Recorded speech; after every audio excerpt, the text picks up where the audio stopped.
ici, Jacob va expliquer comment et pourquoi il a demandé à Laban d'avoir des chèvres tachetées. Écoutez, c'est extraordinaire. Et l'ange, donc, lisons un petit peu avant, si vous lisons au 10. Au temps où les brebis entraient en chaleur, je levai les yeux et je vis en songe. Écoutez bien ça. Non, mais là, vraiment, c'est formidable. Et je vis en songe que les boucs qui couvraient les brebis étaient rayés et tachetés et marquetés. Mes amis, écoutez, c'est parce qu'il l'a vu en songe. C'est pas une invention de Jacob. C'est quelque chose de purement divin. Ce qu'il a demandé comme salaire n'est pas un salaire terrestre. C'est un salaire qui vient du Dieu. Et c'est pourquoi il commence en disant « Et l'ange de Dieu me dit en songe ». L'ange de Dieu, ça vient du ciel, mes amis. Jacob répondit, donc je reprends 11, « Et l'ange de Dieu me dit en songe, Jacob ». Je répondis, « Inéni, me voici ». Il dit, « Lève les yeux et regarde ». C'est l'ange qui parle. Tous les boucs qui couvrent les brebis sont rayés, tachetés et marquetés, car j'ai vu tout ce que t'as fait, Laban. Je suis le Dieu de Bethel. N'oubliez pas, très important, où tu as oint un monument. Mes amis, écoutez le texte. Voilà un texte absolument incroyable. Lorsque Jacob, écoutez, lorsque Jacob a demandé son salaire, il ne l'a pas demandé simplement parce qu'il avait besoin d'un salaire, mais il avait eu la vision. L'ange de l'Éternel lui avait montré que les boucs qui montaient sur les brebis, sur les chèvres, étaient eux-mêmes tachetés. Et nous allons maintenant revenir au mot hébreu d'Ésaïe 40. Parce que c'est là le secret, c'est là le mystère d'Ésaïe 40. Tout a à voir avec ce texte de Jacob. Les brebis qu'il guérit. Nous avons vu que le mot raccommoder, réparer, avait deux façons d'écrire. La première façon de l'écrire, nous l'avions donc vu, c'était donc taler avec un hé, et ici, nous avons taler avec un aleph. Et lorsque nous prenons taler avec un aleph, qui signifie aussi raccommoder, qui signifie aussi réparer.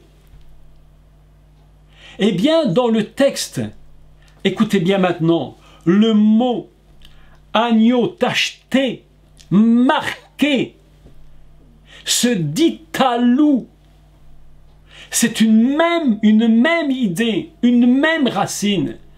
Talou, des agneaux marqués. Des agneaux tachetés, talou. On a seulement rajouté un vav. Vous voyez qu'on a rajouté le vav simplement dans le mot et en faisant le lien. Écoutez bien, le lien est absolument magnifique parce que lamed, qui est la connaissance, la lettre lamed qui est de apprendre, connaître, étudier, savoir, est liée avec le aleph. C'est-à-dire la connaissance est liée avec le ciel, elle est liée avec Elohim, elle est liée en haut. Et au moment où la connaissance est liée avec en haut, il va y avoir ce qu'on appelle une marque. Lorsque tu es touché par le Seigneur, lorsque l'ange de l'Éternel va toucher ton salaire, le but pour lequel tu existes, il va mettre sur toi une marque. Il n'y a personne qui ne soit marqué lorsqu'il vient à Christ, lorsqu'il vient à Dieu et que le Seigneur le sauve, qu'il est touché par l'ange de l'Éternel, c'est-à-dire par le Messie lui-même. Mes amis, il est définitivement marqué. Pourquoi a-t-il une marque sur ses agneaux? Parce que c'est la marque du ciel. C'est la marque de l'ange de l'Éternel. Il avait vu en songe, lorsque les brebis auront la marque, tu sauras que cette marque, c'est moi qui l'ai mise pour ton salaire. Autrement dit, lorsqu'ils vont venir, lorsque ceux qui sont marqués par Dieu viennent dans les bras du Mashiach, viennent dans les bras du berger, c'est là qu'il les répare, c'est là qu'il les guérit. Mais celui qui vient à Dieu est toujours quelqu'un qui a besoin d'être guéri. Et lorsqu'il est guéri, il est définitivement marqué. Il ne peut pas faire sans être marqué. Vous avez remarqué aujourd'hui, vous avez constaté aujourd'hui, mais ça a toujours été, mais très spécialement aujourd'hui, que les jeunes aujourd'hui aiment beaucoup avoir des vêtements de marque. Parce que la marque que nous portons va déterminer d'apparence, va donner une apparence d'un statut. Ce que tu portes comme vêtement te définit. Beaucoup de jeunes aujourd'hui veulent porter des marques. Ils cherchent une marque qui va les définir. Ils ne veulent pas être habillés n'importe comment. Il faut la marque. Et ça va tellement loin, la marque. C'est tellement extraordinaire que il y a même des gens qui se promènent avec la marque sur leurs vêtements pour bien montrer ce qu'ils portent. Ils ont une marque. Mais regardez le mot talou. Talou signifie marqué de taches. Il faut que tu sois marqué. Et la gematria de talou, elle est absolument impressionnante. Parce que talou vaut 46. Et 46... en fait, lorsque tu ajoutes 4 et 6, tu trouves 10, qui est la lettre du nom divin. C'est la lettre du divin. La marque, c'est Dieu. La marque, c'est l'Éternel. Lorsque le salaire de Jacob, c'est pas seulement des chèvres et des brebis, la marque de Jacob, son salaire, c'est l'Éternel lui-même qui a marqué. Ce n'est pas lui qui l'invente. C'est pas quelque chose qu'il a cherché tout seul. C'est une révélation divine. La gematria est de 46. Et le yud, c'est quoi le yud? C'est Dieu lui-même. Il est marqué par Dieu. Chaque brebis qui va naître sont marquées par l'Éternel.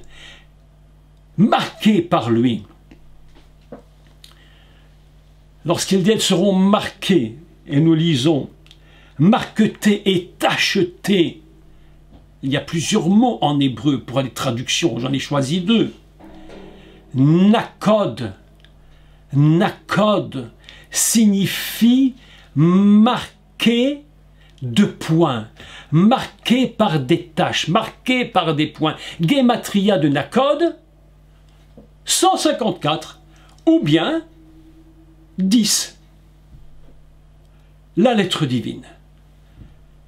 À chaque fois que la marque tombe, tu peux te dire que dans cette marque, il y a toujours une idée fondamentale. Le Dieu, le Messie est venu pour te réparer. Il a donné son sang pour toi. Il a donné sa vie pour toi. Ça va tellement loin, la marque. La marque, l'idée de la marque dans le monde actuel est tellement importante pour les gens de porter des vêtements de marque qu'on a même été plus loin. On a même été jusqu'à dire qu'on a un vêtement qui est griffé. Vous avez remarqué ça? On dit qu'il y a une griffe sur le vêtement.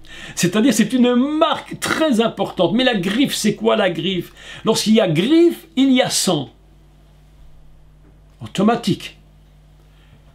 Automatiquement, lorsque le Seigneur vient et qu'il va raccommoder ta lait, qu'il va te raccommoder, il va lier ta connaissance avec lui pour produire la marque divine. C'est pourquoi lorsque le bon berger dans Isaïe 40 va donner sa vie, dans Isaïe 53, puis il va les prendre dans Isaïe 40 pour les réparer, il y a toujours une marque de l'au-delà. C'est pas quelque chose qui est humain, c'est complètement divin. C'est pourquoi Jacob ne pouvait en aucun cas imaginer lui-même une telle chose. Il fallait que l'ange de l'Éternel lui parle et lui dit « Je vais te montrer, Jacob, regarde, lève les yeux, regarde, regarde ». Et il regarde et qu'est-ce qu'il voit? Que les boucs sont tachetés eux-mêmes. Alors il sait, automatiquement que les boucs tachetés vont produire des petits tachetés. Ils ont tous la marque, mes amis. Ils ont tous la marque. La marque, mes amis, c'est la main de Dieu sur le salaire de Jacob. Et la main et le salaire, là, je vais dire que sur ta propre vie, la marque que Dieu a mis sur toi, c'est le salaire du Messie. Vous êtes le salaire du Messie. Vous êtes son salaire. Il a payé, il a dit, mais il s'est tourné vers le Père, il a dit, mais j'ai payé, regarde ce que j'ai fait. Regarde ce qu'ils m'ont fait. C'est pourquoi Dieu dira à Jacob, j'ai vu tout ce que Lavan t'a fait. C'était terrible ce qu'il t'a fait. Il a dépassé toutes les limites qui étaient permises. J'ai vu ce qu'il t'a fait. Et le Messie est devant le Père et il dit au Père, mais regarde tout ce qu'ils m'ont fait. Et le Père dit au Messie, au Fils Yeshua, j'ai vu. C'est pourquoi ceux qui seront marqués par toi seront ton salaire. Mes amis, je vous dis une vérité. Vous êtes le salaire du Messie. Vous êtes son salaire. Il a dit, mon Père, mais quel est mon salaire? Il a dit, ton peuple, tes brebis, que tu as guéri, que tu as sauvé, elles sont marquées par toi. Elles ont la marque divine. J'étais pendant des années en Afrique. Lorsque j'étais en Afrique, j'entendais beaucoup de témoignages, beaucoup de sorcellerie là-bas, beaucoup de sorcellerie. Et j'entendais une chose qui était dite par les gens qui étaient là-bas, c'est que quand les gens qui font la sorcellerie croisent un chrétien, tout de suite, ils savent qu'il y a une marque sur eux. Et ils le disent. On voit sur eux quelque chose qu'on ne voit pas sur d'autres. Parce qu'ils ont une sensibilité spirituelle, malgré tout, très grande. Et ils savent discerner la marque qui était sur les chrétiens. Mes amis, écoutez. L'Afrique a été pour moi des années d'expérience où j'ai appris à savoir me confier totalement dans le Seigneur. Parce que quand on va en Afrique, dans les pays où il y a beaucoup de sorcellerie, comme là-bas, je vous dis que vraiment vous avez besoin d'être gardé, protégé. Et si vous n'avez pas la marque de Dieu sur vous, si vous n'êtes pas le salaire du Messie marqué par lui, par le sang, c'est-à-dire par Talé, la guématria de 44, tu n'as pas le sang, tu n'as pas la marque. C'est pourquoi le texte de Jacob est si important. Lorsqu'il parle des brebis tachetées et marquées, qu'ils sont en train de prophétiser littéralement, que les brebis sont touchées littéralement par le Messie. Le troupeau de Jacob, c'est le troupeau d'Israël. C'est le troupeau dans lequel nous allons faire partie. Et tu ne peux pas sortir de là si tu n'es pas marqué. Et j'ai trouvé, j'en ai choisi deux au hasard parce qu'il y en avait tellement de références, mais j'en ai choisi deux. Le mot Nakod que vous voyez ici, marqué de points, sa guématria est donc de 154 ou 10. D'accord? Et j'ai trouvé deux valeurs identiques à 154. Deux points d'égale valeur, mes amis. C'est ce qu'on appelle Migdal Oz, une tour forte. Proverbe 18, 10. J'aimerais que nous lisions Proverbe 18, 10, s'il vous plaît. Prenons-le et vous allez voir, le texte est absolument magnifique. Proverbe 18, 10.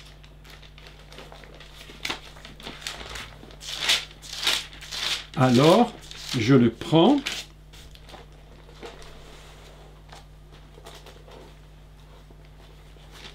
Vous allez comprendre le texte et vous allez voir ce que produit la marque.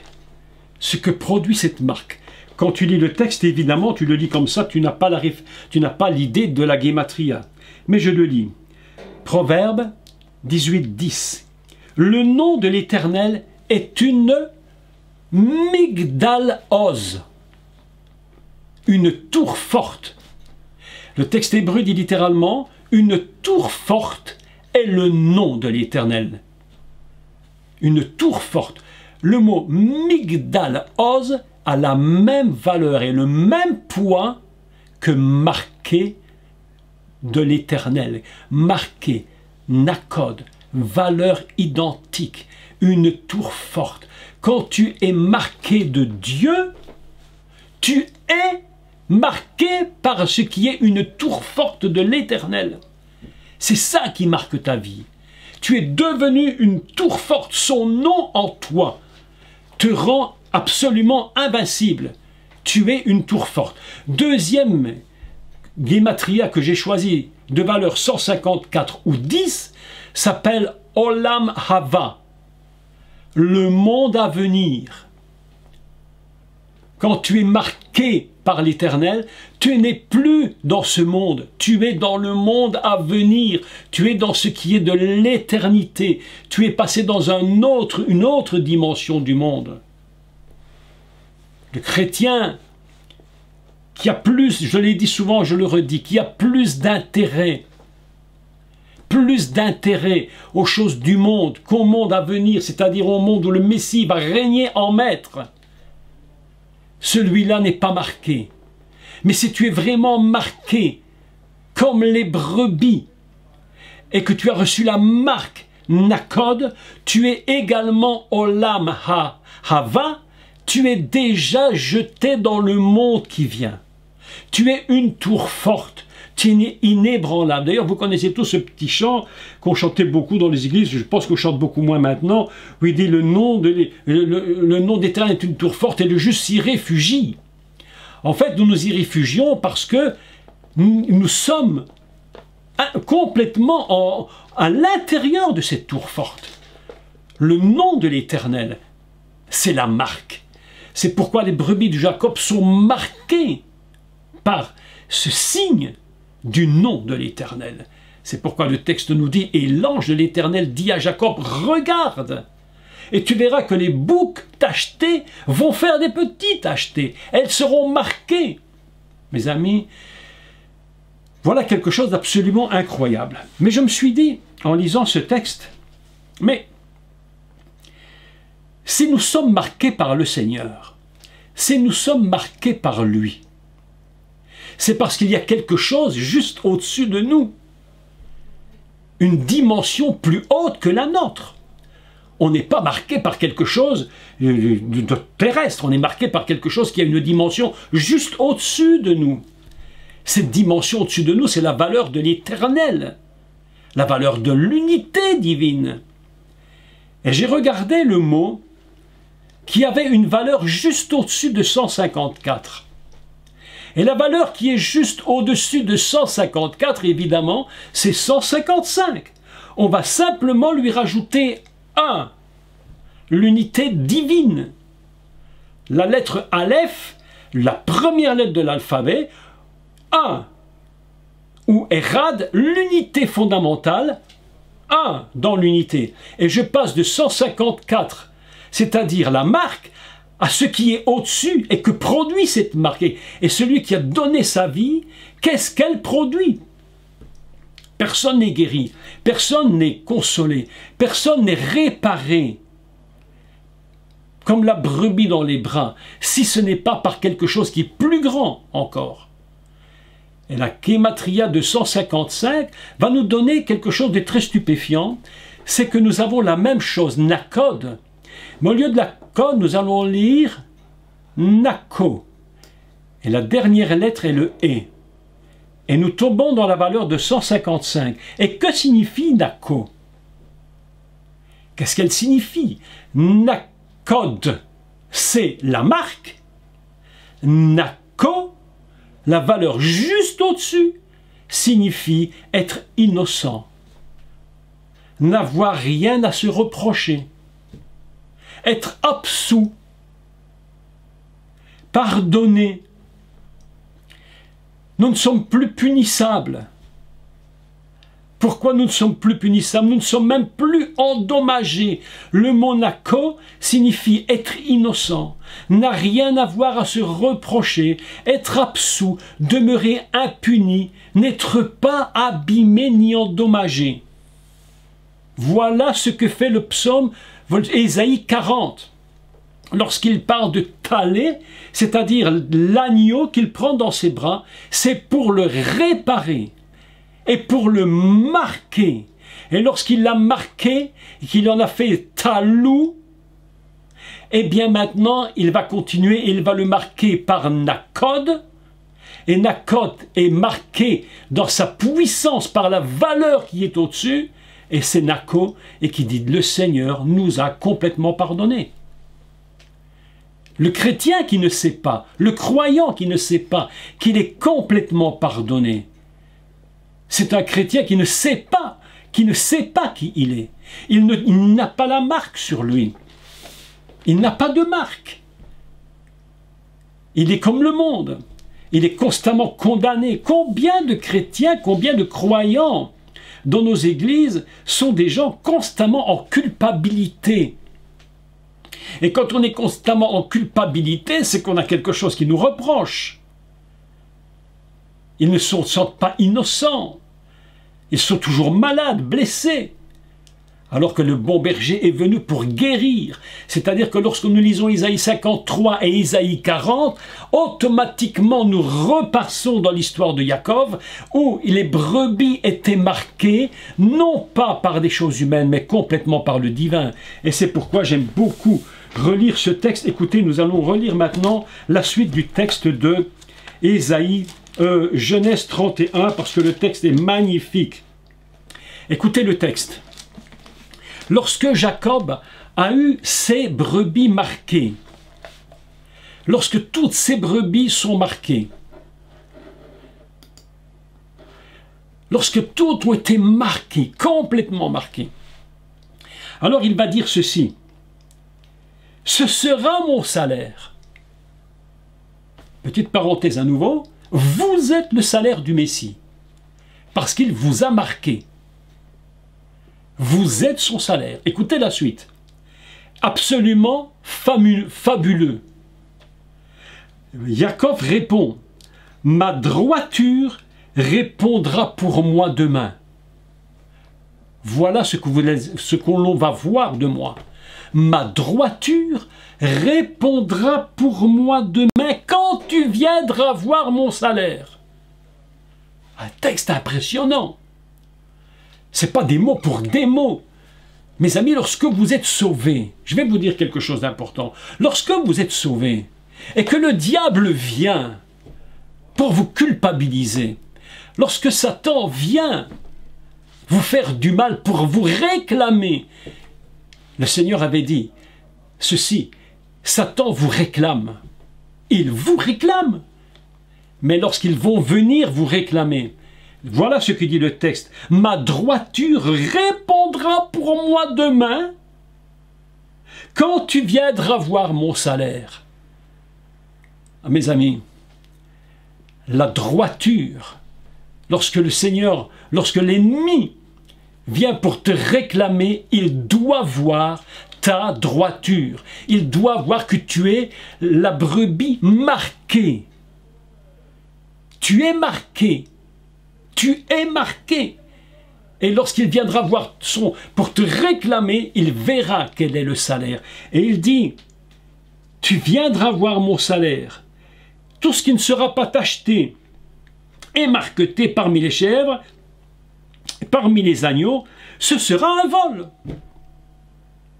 Mes amis, la question que Dieu nous pose par rapport à un texte comme celui-ci, c'est qui êtes-vous? Comment vous considérez-vous? Est-ce que vous êtes simplement des brebis comme toutes les brebis? Appartenez-vous à Laban ou appartenez-vous à Jacob? Êtes-vous les brebis qui êtes marquées par le ciel? Ou êtes-vous des brebis marquées par une église ou une dénomination? Si tu es marqué par une dénomination, je peux t'affirmer que demain tu ne vas jamais tenir. Jamais, c'est impossible. Aucune dénomination n'a le droit de nous marquer. Je vous dis la vérité, point à la ligne. Tu peux dire, je suis baptiste, pentecôtiste, salutiste, tout ce que tu es, et tous les ans que tu veux, mais ils n'ont aucun droit de te marquer. La seule marque dont tu as besoin devant l'ennemi, Satan lui-même, lorsqu'il te réclame, c'est cette marque qui vient d'en haut. C'est pourquoi il est dit talou. Vous êtes marqué d'en haut, marqué du 10, marqué de Dieu. C'est ça la vérité. C'est pourquoi le texte de Genèse 31 est absolument mais admirable. Il dit, mais tu viendras voir mon salaire. Tu dis, oh diable, mais viens voir ton salaire, viens voir le salaire. Ah, tu veux me réclamer, mais viens voir qui je suis. Viens voir qui je suis. Et si tu sais qui je suis, parce que tu as vu la marque sur moi, alors tu n'as plus rien à réclamer. À la fin des temps, la Bible nous dit, et ce sera le thème de notre séminaire, que je vous conseille vraiment d'écouter, parce que je vais vous parler très sérieusement là-dessus. Le Messie avait dit, est-ce que je trouverai encore de la foi? Est-ce que je vais encore trouver des gens marqués? C'est ça que ça veut dire. Est-ce que ceux que je vais venir voir dans mon église seront marqués ou pas? Tous ceux qui seront marqués par la dénomination crouleront. Tous ceux qui auront mis leur force dans la dénomination crouleront. Parfois on se pose des questions, mais on se dit, mais pourquoi Dieu a-t-il permis que je quitte un tel endroit? Pourquoi? C'était mon cas personnellement. Pourquoi j'ai quitté un tel endroit? Parce que j'aimais plus ma dénomination que Dieu. J'étais plus marqué par la dénomination que par le Seigneur lui-même. Il a dit, maintenant il faut arrêter. Mes amis, écoutez-moi. Nos dénominations, je ne suis pas contre en soi, mais ne sont que des moyens. Je dis des moyens, mais ce n'est jamais la marque. Jamais la marque. C'est pourquoi il dit, lorsqu'il prend ses brebis dans ses bras, mais qui te console? Mais pas ta dénomination. Même s'ils t'aiment, même s'ils sont bons. Celui qui te console, c'est le Seigneur lui-même. C'est pourquoi il s'appelle Talé. Il prend ses talim dans ses bras, ses brebis, il les console, il les raccommode. D'ailleurs, je crois que j'avais oublié de vous dire, mais que, ici c'est ici, que en fait, si on dit talouot, talouot qui vient de la même racine, talé, talouot, signifie deux choses qu'on a remises ensemble, qu'on a cousues ensemble. C'est mis ensemble afin de ne plus être séparés. Isaïe 53, il était blessé. Nous étions comme un troupeau. Son. Et il était lui comme un C, l'agneau pascal, le libérateur. Il était conduit comme un tévar, ils imaginaient les mots, pour être conduit à la boucherie, et il était comme une brebis qu'on a aimée. Elle s'appelle Rachel, femme de Jacob, la bien-aimée Rachel. C'est un beau nom, Rachel, magnifique. C'est celle qu'on aime, la brebis qu'il a aimée. Et lorsqu'il était ainsi, il les a pris dans ses bras, et il a dit, Talé, Talé, je les guéris, je les raccommode, je les répare, je vais faire talouot, je vais mettre les deux ensemble, je vais les tenir bien fermés ensemble, réparer ensemble, afin qu'il y ait une marque. Vous imaginez Isaïe 53, comment on peut développer ce thème? Et Isaïe 40, comment on développe le thème avec Jacob?